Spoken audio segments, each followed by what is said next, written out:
शिक्षा के ऊपर बात करने आया हूं। मैं आपसे पूछना चाहता हूं कि आज तक भारत के इतिहास में, आज तक आप लोग हिमाचल प्रदेश में इतने दिनों से रह रहे हो, कोई पार्टी, बीजेपी, कांग्रेस चुनाव के दौरान कभी आपसे शिक्षा पे बात करने के लिए आई क्या? किसी पार्टी ने आपको आके कहा जी हमें वोट दे दो, हम स्कूल अच्छे कर देंगे? किसी पार्टी ने आपको कहा कि हम आपके बच्चों को अच्छी शिक्षा दे देंगे? शिक्षा मुद्दा ही नहीं है लोगों के लिए। आज आप इतने सारे लोग हो, आप में से जरा हाथ उठा के ये बताना कि कितने लोगों के बच्चे स्कूलों में पढ़ने वाले बच्चे हैं? कितने लोगों के? कई लोगों के हैं। आप में से कितने लोग अपने बच्चों को प्राइवेट स्कूल में भेजते हो? कितने लोग अपने बच्चों को सरकारी स्कूल में भेजते हो? इतिहास में इसी से पता चल रहा है कि सरकारी स्कूलों में क्या हाल है। हिमाचल प्रदेश में इतने दिनों से रह रहे हो, हिमाचल प्रदेश में शिक्षा का क्या हालत है? मैं आप थोड़ा सा डेटा इकट्ठा कर रहा था। हिमाचल प्रदेश में आज तक आप लोग 14 लाख बच्चे स्कूलों में जाते हैं। कोई पार्टी, इन 14 लाख में से 8.5 लाख बच्चे सरकारी स्कूलों में जाते हैं आप लोग, और 5.5 लाख बच्चे प्राइवेट स्कूलों में जाते हैं। बीजेपी 8.5 लाख बच्चे सरकारी स्कूलों में जाते हैं, तो अधिकतर बच्चे 70-80% बच्चे जो है वो सरकारी स्कूलों में जाते हैं। इसका मतलब हिमाचल प्रदेश के अंदर इतनी गरीबी है, बेचारे अपने बच्चों को, सरकारी स्कूलों की हालत इतनी खराब है, इतनी खराब है हिमाचल प्रदेश के अंदर से रह रहे हो। कोई पार्टी, बीजेपी, शिक्षा संवाद कार्यक्रम में अरविंद केजरीवाल का संबोधन। आपको बता दें, मुख्यमंत्री दिल्ली के अरविंद केजरीवाल जो हैं संबोधित कर रहे हैं। आपको बता दें, शिक्षा संवाद कार्यक्रम में मुख्यमंत्री अरविंद केजरीवाल दिल्ली के स्कूलों में जाते हैं, और आज हिमाचल प्रदेश की जो शिक्षा व्यवस्था है, इन 8.5 लाख बच्चों का भविष्य अंधकार में है। गलत तो नहीं कह रहा? 2000 स्कूल ऐसे हैं जिनमें एक टीचर है। 8वीं तक स्कूल है, 5वीं तक स्कूल है, एक टीचर है। अब ये बताओ, वो एक टीचर 5 क्लासेस को, 8 क्लासेस को कैसे पढ़ाएगा? पढ़ा ही नहीं सकता। तो इन स्कूलों में पढ़ाई होती ही नहीं है। वो पहली क्लास को पढ़ाएगा, वो दूसरी क्लास को पढ़ाएगा, वो तीसरी को पढ़ाएगा, सबको साथ बिठा के कैसे पढ़ाएगा एक टीचर? पढ़ाई हो ही नहीं सकती। इन स्कूलों में पढ़ाई होती ही नहीं है। तो सोचो, इन बच्चों को कुछ भी नहीं आता। इन बच्चों का क्या कसूर? ये भी तो अपने भारत के ही बच्चे हैं, इनको कौन देगा शिक्षा? कई स्कूल ऐसे हैं जिनमें एक भी टीचर नहीं है। 722 स्कूल ऐसे हैं, 722 स्कूल ऐसे जिसमें एक कमरा है। यह मैं हिमाचल प्रदेश की बता रहा हूं। एक कमरा है, उसी में पहली क्लास भी लगती है, उसी में दूसरी क्लास भी लगती है, उसी में तीसरी भी लगती है, उसी में चौथी भी लगती है, 5वीं तक की क्लास, और कई कई तो 8वीं तक की क्लास एक ही कमरे के अंदर।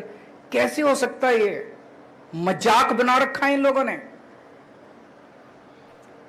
12वीं क्लास के नतीजे हिमाचल प्रदेश के 2019 में 12वीं क्लास के नतीजे आए थे 62%, 2020 में 76%। 55 सरकारी स्कूल ऐसे थे जिनमें एक भी बच्चा पास नहीं हुआ। यह मैंने इंटरनेट पे देखा है।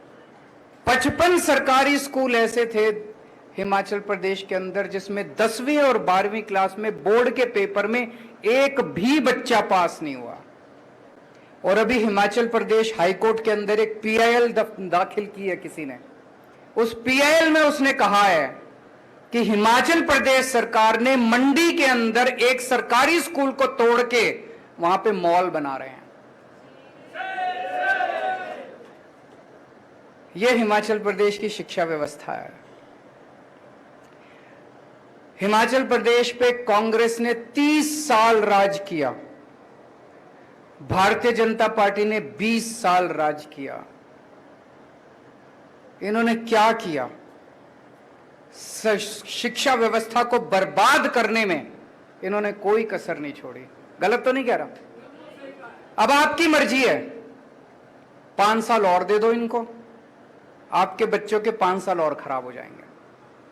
अगर आज आपका बच्चा 8वीं क्लास में पढ़ रहा है और आज आपने गलती करके बीजेपी और कांग्रेस को वोट दे दिया, आपका बच्चा 12वीं क्लास पास कर जाएगा अगले चुनाव तक, फिर मौका नहीं बचेगा। मौका यही है, अगर आपने अपने बच्चों को बचाना है तो इसी बार बदलना पड़ेगा आपको, इसी बार बदलना पड़ेगा। 8वीं क्लास में अगर आपका बच्चा पढ़ रहा है, वो 12वीं पास कर जाएगा, उसका भविष्य तो गया। उसका भविष्य कौन ठीक करेगा और उसका जिम्मेदार कौन होगा? मां बाप, क्योंकि उन्हें वोट उनको दिया। अभी तक तो हमारे पास मौका नहीं था, जैसे हमारे सुरजीत जी ने कहा, एक बार बीजेपी थी, एक बार करते क्या मरते, कभी बीजेपी को दे दो, कभी कांग्रेस को दे दो। इस बार तो मौका है, इस बार तो अपने बच्चों को बचा लो, इस बार तो अपने बच्चों का भविष्य बचा लो। देखो जी, मेरे को पॉलिटिक्स करनी नहीं आती, मेरे को राजनीति करनी नहीं आती, मेरे को भी नहीं आती, भगवंत भाई को भी नहीं आती।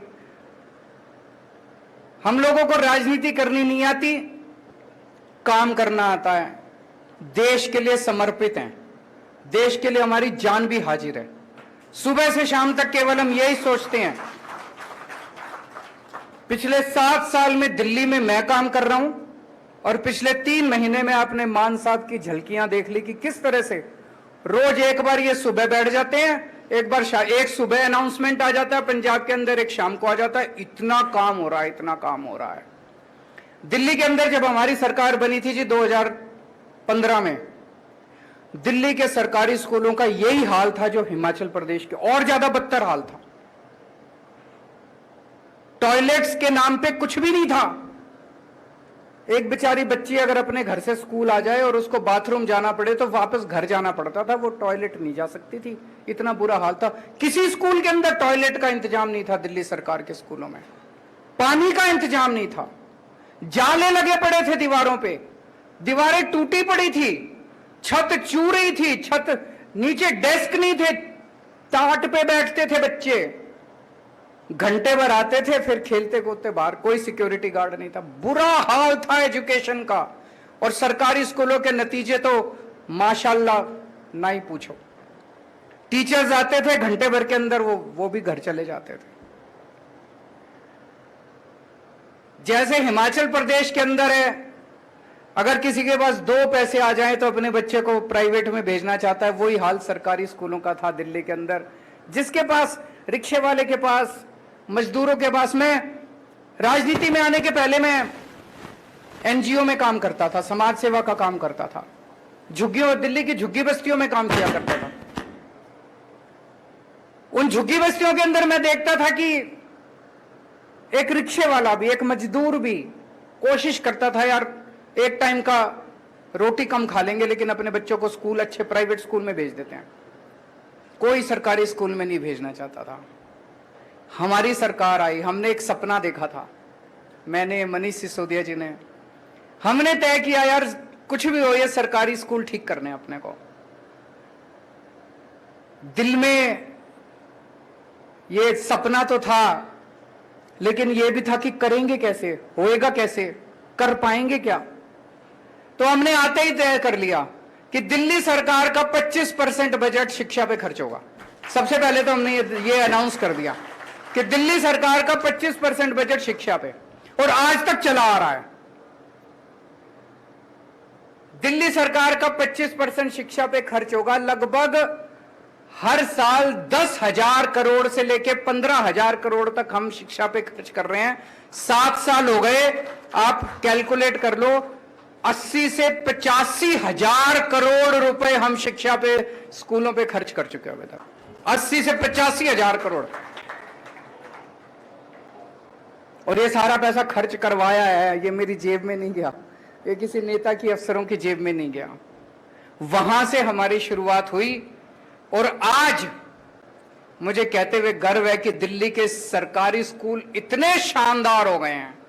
दिल्ली के सरकारी स्कूल इतने खराब थे, हमने सारी बिल्डिंगें तोड़ तोड़ के नई बिल्डिंगें बनाई हैं, शानदार बिल्डिंगें बनाई हैं, स्विमिंग पूल बनाए हैं सरकारी स्कूलों के अंदर, लिफ्टें हैं सरकारी स्कूलों के अंदर, बिल्कुल नए सारे, लगभग 1100 1150 स्कूल हैं, सारे नए स्कूल बना दिए हम लोगों ने, तोड़ के नए स्कूल बनाए हैं। स्कूल बनाना तो आसान था, नतीजे लाना बड़े मुश्किल है। इस साल 12वीं क्लास में हिमाचल प्रदेश में मैंने बताया 2019 में 62% नतीजे आए थे। दिल्ली के अंदर 99.7% नतीजे आए हैं सरकारी स्कूलों के, गवर्नमेंट स्कूल्स के 99.7% नतीजे। सुना था कभी भारत के इतिहास में 1947 के बाद से लेके आज तक मेरे को लगता नहीं किसी भी सरकार के टाइम में सरकारी स्कूलों के नतीजे 99.7% आए हैं। जब हमारी सरकार बनी मैंने बताया कि अगर किसी के पास 2 पैसे हो वो अपने बच्चे को सरकारी स्कूल से निकाल के प्राइवेट स्कूल में भर्ती कराता था। हिमाचल प्रदेश के अंदर भी किसी के पास भी 2 पैसे हो वो अपने बच्चे को निकाल के प्राइवेट स्कूल में भर्ती कराना चाहता है। दिल्ली के अंदर हवा उल्टी बहने लग गई है। दिल्ली के अंदर 4 लाख बच्चों ने अपने नाम प्राइवेट स्कूल से कटवा के सरकारी स्कूलों के अंदर भर्ती करवाए हैं। भाई साहब ये चमत्कार से कम नहीं है। 4 लाख बच्चों ने प्राइवेट स्कूल से नाम कटा के सरकारी स्कूलों में भर्ती कराया क्योंकि सरकारी स्कूल इतने, और कई अमीर लोग अपने बच्चों के बड़े बड़े स्कूलों से नाम कटा रहे हैं। मैंने मान साहब को कहा कि अपने अफसरों को भी लेके आओ, थोड़ा सा इनका भी ओरिएंटेशन होना चाहिए, इनको भी लगना चाहिए कि दिल्ली में हमने क्या काम किया है। तो पंजाब सरकार के चीफ सेक्रेटरी, एजुकेशन सेक्रेटरी, फलाना सेक्रेटरी, ढिमका सेक्रेटरी, ये सारे मान साहब अपनी सारी फौज लेके अफसरों को आए, अफसरों की हमने इनको स्कूल घुमाए, दिल्ली सरकार के सरकारी स्कूल। तो एक क्लास में हम घुसे तो इनका एक अफसर बच्चों से पूछता है, बच्चे क्लास में बैठे थे, उन बच्चों से पूछता है आप में से प्राइवेट स्कूल छोड़ के कौन कौन आए? तो कई बच्चों ने हाथ उठाया, जी हम प्राइवेट स्कूल से नाम कटा के आए। तो उन्होंने एक बच्चे से पूछा, बेटा आप कौन से प्राइवेट स्कूल से आए? वो बच्चा कहता है Saint Columbus. Saint Columbus Delhi का सबसे बड़ा प्राइवेट स्कूल है, सबसे, मतलब कहते हैं ना जिसमें कि एडमिशन लेना इम्पॉसिबल, सबसे शानदार प्राइवेट स्कूल है सेंट कोलंबस से भी, डीपीएस से भी, इधर से भी उधर से भी लोग अपने बच्चों के नाम कटा के सरकारी स्कूल में भर्ती करा रहे हैं। आज अगर कोई मेरे से पूछता है अरविंद जी 7 साल में आपने सबसे अच्छा काम क्या किया? भाई साहब हमने बच्चों के 16 लाख बच्चे मेरे सरकारी स्कूलों में पढ़ते हैं, इन 16 लाख बच्चों की मैंने जिंदगी बना दी। अब आपसे एक मौका मांगने आया हूं, ये 8.5 लाख बच्चे जो सरकारी स्कूलों में पढ़ रहे हैं इनकी भी जिंदगी बनानी है कि नहीं बनानी है? चाबी आप लोगों के हाथ में, आप ही कुछ कर सकते हो। आ रहा हूं मैं, अब मैं आपको बताता हूं। आईआईटी का नाम सुना है सब लोगों ने? आईआईटी है Indian institute of technology, engineering college है। उसमें एडमिशन लेना बहुत मुश्किल है, सबसे बेस्ट इंजीनियरिंग कॉलेज है, देश में नहीं पूरी दुनिया के अंदर उनका नाम माना जाता है। पहले 100 दुनिया के इंजीनियरिंग कॉलेजेस में आईआईटी आते हैं हमारे देश के। मैं भी आईआईटी से हूं। बड़ा मुश्किल है, मेरे को पता है मैं कितनी मेहनत करी थी, मैंने कितने रात दिन पढ़ना पड़ता है, बड़ी मुश्किल है। बड़े, आपको जान के ताज्जुब होगा जी, पिछले 2-3 साल से 400 से ज्यादा बच्चे हर साल हमारे आईआईटी की परीक्षा पास कर रहे हैं, सरकारी स्कूलों के, गवर्नमेंट स्कूल के। हिमाचल प्रदेश के अंदर 55 स्कूल ऐसे हैं जिसमें एक भी बच्चा 12वीं पास नहीं कर रहा। दिल्ली के अंदर दिल्ली सरकार के स्कूलों के 400 बच्चे आईआईटी की परीक्षा पास कर रहे हैं। ये बड़ी बात है, बहुत बड़ी बात है। और मैं एक उदाहरण देना चाहता हूं। एक बच्चा है राजीव राय, इसका इस साल आईआईटी गुवाहाटी में मैकेनिकल इंजीनियरिंग में एडमिशन हुआ है। आईआईटी गुवाहाटी में मैकेनिकल सरकारी, हमारे दिल्ली सरकार के 12वीं क्लास से पास हुआ, उसने परीक्षा दी और उसको आईआईटी गुवाहाटी में मैकेनिकल इंजीनियरिंग। उसके पिताजी एक छोटे से मैकेनिक हैं। सड़क के किनारे एक वो पॉलीथीन की शीट लगा के उसके नीचे बैठ के मैकेनिक का काम करते हैं सड़क के किनारे, जैसे वो रेडी पटरी वाले होते हैं उसी तरह के। 9,000 रुपए महीने मुश्किल से कमाते हैं। पिताजी तीसरी पास हैं, माताजी पढ़ी नहीं हुई, अनपढ़ है। ये लड़का आईआईटी गुवाहाटी से मैकेनिकल इंजीनियरिंग करने के बाद इसको जो शुरुआती तनख्वाह मिलेगी, कम से कम 2 लाख रुपए महीने की तनख्वाह इसको मिलेगी। अब आप सोच के देखो कि अगर दिल्ली सरकार के स्कूल अच्छे नहीं हुए होते तो क्या होता? क्या राजीव राय आईआईटी में जा सकता था? मैं इसकी काबिलियत पे वो नहीं कर रहा, हो सकता चला भी जाता, मैं वो नहीं कह रहा, लेकिन जो सुविधाएं मिली और जो कुछ मिला, क्या राजीव राय जैसे इतने बच्चे जो आज इंजीनियरिंग कर रहे हैं, क्या वो जा सकते थे? नहीं जा सकते थे। वो मैकेनिक का बेटा हो सकता है मैकेनिक अपने पिताजी की दुकान में ही काम करने के लिए मजबूर हो जाता। हो सकता है उसके पिताजी बीच में उसकी पढ़ाई छुड़वा देते, कहते बेटा पढ़ाई तो होती नहीं है तो टाइम क्यों खराब कर रहा है, मेरे साथ दुकान पे बैठा कर, 2 पैसे तो कमाएगा। ऐसे ही होता है ना गरीब परिवारों में। क्या राजीव राय आईआईटी में जा सकता था? नहीं जा सकता था। ऐसे कितने ही बच्चे हैं, आप सोच के देखो। इन सब बच्चों के घरों की गरीबी दूर हो रही है। अब 1.5 लाख बच्चे हर साल मेरे 12वीं क्लास से निकलते हैं सरकारी स्कूलों में। इन 1.5 लाख बच्चों का पहले भविष्य अंधकार में था। अब मैं दावे के साथ कह सकता हूं, ये 1.5 लाख बच्चे, मैं ये नहीं कह रहा सारे इंजीनियर बन जाएंगे, इनमें से कई इंजीनियर बनेंगे, कई डॉक्टर बनेंगे। और इन बच्चों को हम बिजनेस करना सिखा रहे हैं 11वीं 12वीं क्लास में। मैं अभी बताऊंगा आपको। एक भी बच्चा बेरोजगार नहीं रहने वाला, एक भी बच्चा बेरोजगार नहीं रहने वाला, मैं शर्ती आपको बोल देता हूं। ऐसा तैयार कर रहे हैं हम इन बच्चों को। 1.5 लाख बच्चे, गरीबों के बच्चे, इन बच्चों का भविष्य बन गया। हमने अब हमारे स्कूल तो बहुत अच्छे हो गए। हमने कई सारे एक्सपेरिमेंट्स आजकल स्कूल में शुरू किए हैं कि जब हमारे बच्चे स्कूल से निकले, सरकारी स्कूलों से, वो एक अच्छा इंसान बने, अच्छा नागरिक बने और अपना पेट पालने लायक बने।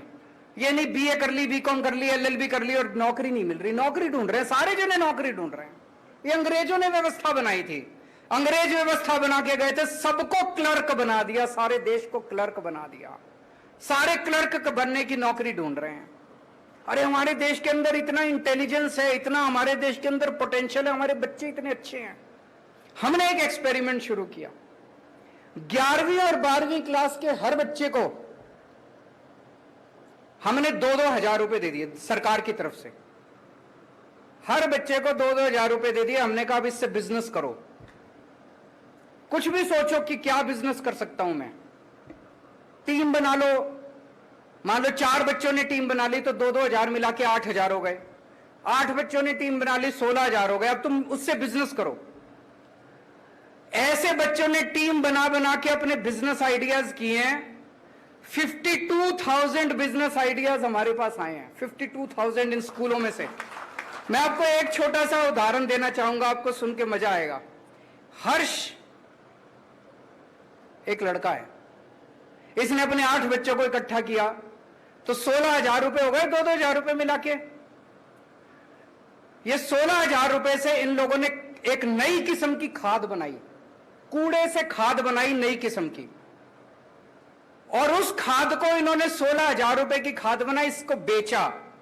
व्हाट्सएप पे, फेसबुक पे जाके लोगों को कांटेक्ट किया। इन्होंने 6 महीने के अंदर 64 हजार रुपए कमा लिए। 16 हजार के 64 हजार हो गए। फिर ये जितने बच्चे थे जिनके अच्छे अच्छे आइडियाज थे, हमने देश के कई अमीर लोगों को बुलाया एक 5 स्टार होटल में, और वहां हमने इन सरकारी स्कूल के बच्चों को कहा कि आप इनके सामने अपना आइडिया प्रेजेंट करो। आपने टीवी में देखा एक बिजनेस ब्लास्टर्स प्रोग्राम हमने किया था। बच्चों ने 11वीं 12वीं के हमारे बच्चे देश के सबसे अमीर लोगों के सामने प्रेजेंटेशन कर रहे हैं। आप सोच के देखो क्या कॉन्फिडेंस लेवल है हमारे बच्चों का। सरकारी स्कूलों के 11वीं 12वीं क्लास के बच्चे बड़े बड़े अमीर लोगों के सामने प्रेजेंटेशन कर रहे हैं कि मैं बिजनेस करना चाहता हूं, आप मेरे को इतने पैसे दो। उसमें कई बच्चों को इन्वेस्टमेंट मिली। किसी इंडस्ट्रियलिस्ट ने कहा मैं आपके आइडिया में इतने पैसे इन्वेस्ट करता हूं। हर्ष, जिसका मैंने अभी बताया, इसके पिताजी एक सरकारी स्कूल के अंदर सफाई करते हैं, सफाई कर्मचारी हैं, बहुत गरीब परिवार से आता है। इसकी 8 लोगों की टीम को 16 लाख रुपए की इन्वेस्टमेंट मिली इंडस्ट्रियलिस्ट से। अब ये सारे बच्चे तैयार हो रहे हैं भारत मां का नाम रोशन करने के लिए, आगे बढ़ने के लिए। हमें हिमाचल प्रदेश के बच्चों को तैयार करना है कि नहीं करना है? चाबी आप लोगों के हाथ में है जी। अभी सबसे पहले जो क्वेश्चन मेरे से पूछा गया, एक बहन ने पूछा जी प्राइवेट स्कूल वालों ने बड़ी लूट मचा रखी है, खूब फीस लेते हैं। दिल्ली में भी यही था। सरकारी स्कूलों का बुरा हाल है। हर माँ बाप अपने बच्चे को अच्छी शिक्षा देना चाहता है। हर माँ बाप अपने बच्चे को प्राइवेट स्कूल में भेजता है, और प्राइवेट स्कूल वालों को पता है कि जो मर्जी ले लो, माँ बाप की तो चलती नहीं है, कर क्या लेंगे बेचारे। कोई माँ बाप अगर थोड़ी सी आवाज उठाते तो धमकी देते तेरे बच्चे को निकाल देंगे स्कूल से, ले जा अपने बच्चे को। माँ बाप को लगता है यार कहाँ में एडमिशन कराना कोई आसान थोड़ी है आजकल प्राइवेट स्कूलों में।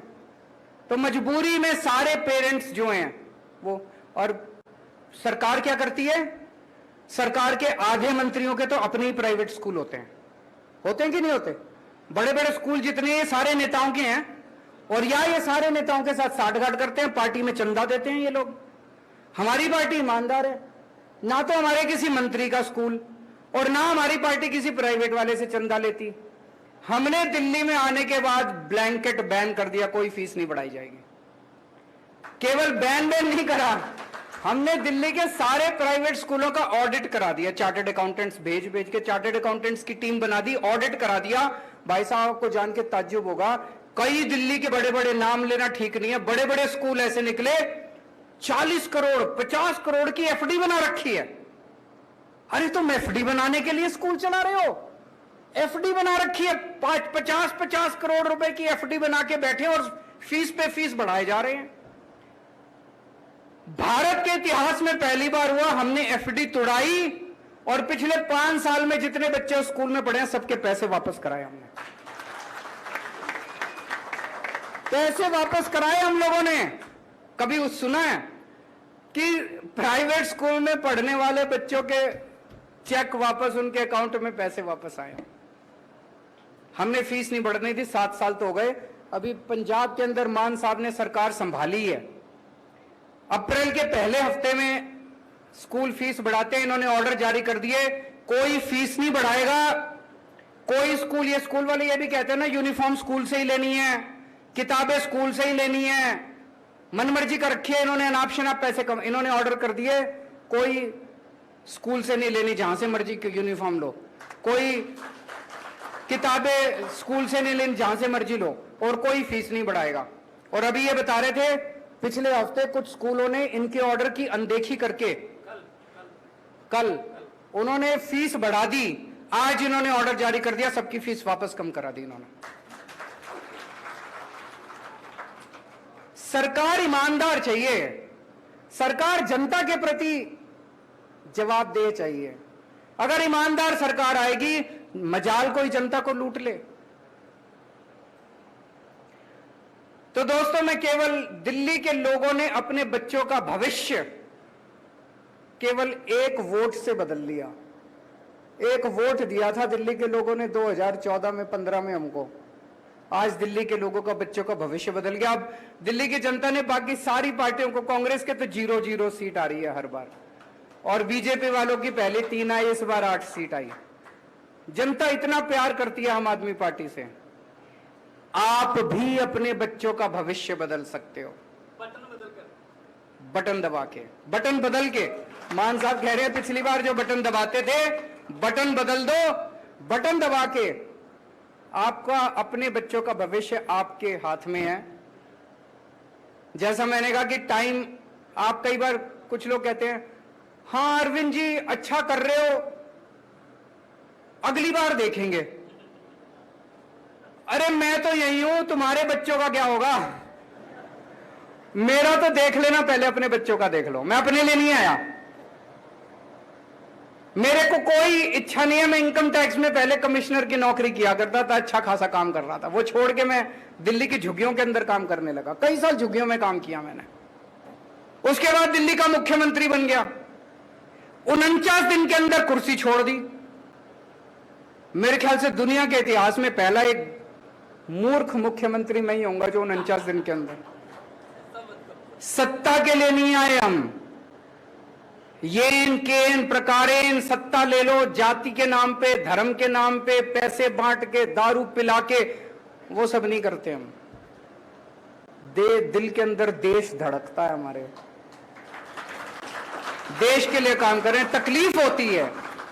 अगर हमने 5 साल में दिल्ली के स्कूल ठीक कर दिए, ये कांग्रेस वालों ने 30 साल राज किया हिमाचल प्रदेश के अंदर, ये नहीं कर सकते थे। 20 साल बीजेपी ने राज किया, ये नहीं कर सकते थे। अब ये आके कहेंगे एक और मौका दे दो। हम आपसे एक और मौका नहीं मांगेंगे, हम तो कह रहे हैं बस एक ही मौका दे दो, दोबारा मत देना।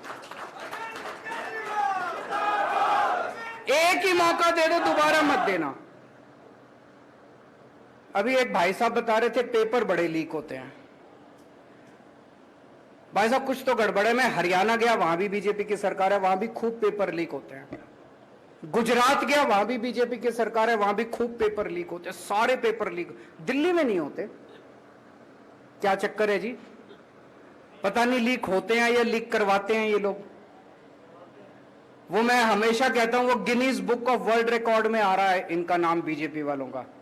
सबसे ज्यादा पेपर लीक करवाने वाली पार्टी पूरी दुनिया के अंदर वर्ल्ड रिकॉर्ड बना रहे हैं। क्यों? इनकी नीयत खराब है।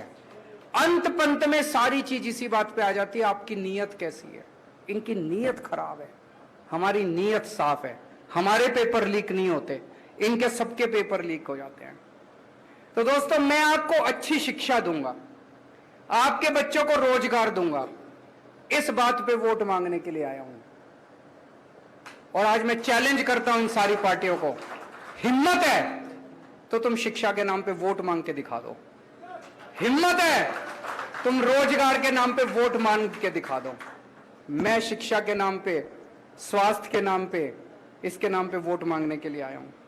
जैसा मैंने कहा, मेरे को राजनीति करनी नहीं आती, पॉलिटिक्स करनी नहीं आती। आपको गंदी राजनीति चाहिए, उनके पास चले जाना। आपको भ्रष्टाचार चाहिए, उनके पास चले जाना। आपको दंगे चाहिए, उनके पास चले जाना। आपको गुंडागर्दी चाहिए, उनके पास चले जाना। अगर आपको अपने बच्चों का भविष्य बनाना है, मेरे पास आ जाना। मैं गारंटी देता हूं एक एक बच्चे का भविष्य बना दूंगा। तो दोस्तों, आपने इतना मौका उन लोगों को दिया, 30 साल कांग्रेस को दिए, 20 साल बीजेपी को दिए। एक मौका हमें भी देके देख लो, हम भी उतने बुरे नहीं हैं। भारत माता की। तो शिक्षा संवाद कार्यक्रम में दिल्ली के मुख्यमंत्री अरविंद केजरीवाल ने लोगों को संबोधित करते हुए कहा कि हिमाचल में 2000 स्कूल ऐसे हैं जहां 5वीं तक के स्कूल तो हैं, लेकिन एक टीचर है वहां पर पढ़ाने के लिए बच्चों को। और कहा कि कई स्कूल ऐसे हैं जिसमें एक भी टीचर नहीं है। वहीं उन्होंने कहा कि 700 से ज़्यादा स्कूल में एक ही कमरे हैं। हिमाचल में सरकारी स्कूलों की हालत बेहद खराब है। तो आपको बता दें कि दिल्ली के मुख्यमंत्री अरविंद केजरीवाल ने हमीरपुर में लोगों को संबोधित करते हुए हिमाचल की शिक्षा व्यवस्था पर सवाल खड़ा कर दिए हैं। और